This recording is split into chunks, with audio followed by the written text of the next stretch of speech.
ఎన్నికల ముందు ఇచ్చిన హామీలు అధికారం వచ్చాక చంద్రబాబు తుంగలో తొక్కారని గురజాల మాజీ ఎమ్మెల్యే కాసు మహేష్ రెడ్డి విమర్శించారు. కరెంటు ఛార్జీలు పెంచడాన్ని నిరసిస్తూ గురజాలలో నిర్వహించిన ర్యాలీలో ఆయన పాల్గొన్నారు. సామాన్యులు భరించలేని స్థాయిలో కరెంటు ఛార్జీలను చంద్రబాబు పెంచారని మహేష్ రెడ్డి ఆరోపించారు. 6 నెలల్లోనే కూటమి ప్రభుత్వ బండారం బయటపడిందన్నారు. అధికారంలో ఉన్నా లేకపోయినా వైసీపీ జగన్మోహన్ రెడ్డి ప్రజల పక్షమే అన్నారాయన.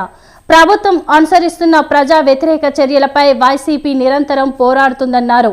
విద్యుత్ అధికారులకు వినతి పత్రాన్ని సమర్పించారు. తెలుగుదేశం ప్రభుత్వం యొక్క పనితీరు ఎలా ఉంది అంటే బాధుడే బాధుడు కాదు, వీరబాధుడు ప్రజల మీద అన్నట్టుంది. ప్రతిపక్షంలో ఉన్నప్పుడు చంద్రబాబు నాయుడు గారు గల్లీ గల్లీ తిరిగి బాధుడే బాధుడు, తాను ముఖ్యమంత్రి అయితే విద్యుత్ ఛార్జీలు పెంచడం కాదు తగ్గించి చూపిస్తాను అన్నారు. ఎక్కడ ఎవరి మీద భారం పడకుండా చేస్తాను అన్నారు. కానీ వచ్చిన 6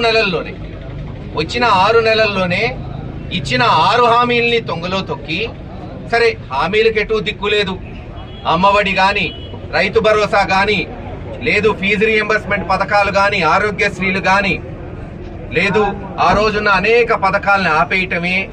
ప్రజల మీద భారం పడుతుంటే చదివించుకోవాలన్నా, ఈరోజు హాస్పిటల్కి పోవాలన్నా, వ్యవసాయం చేయాలన్నా ప్రజలు ఇదేమి కర్మరా బాబు అనుకుంటుంటే 6 నెలల్లోనే అది చాలదన్నట్టు మళ్ళీ భారం సుమారు 15-16 వేల కోట్ల రూపాయలు ఈరోజు గృహ వినియోగదారుల మీద, 200 యూనిట్లు ఫ్రీగా వాడుకునే ఎస్సీ ఎస్టీల మీద ఈ రోజున ఎన్ని ఎత్తేసి వీరబాదుడి కింద 16,000 కోట్ల రూపాయలు ఈ రోజున మరి భారం వేశారు.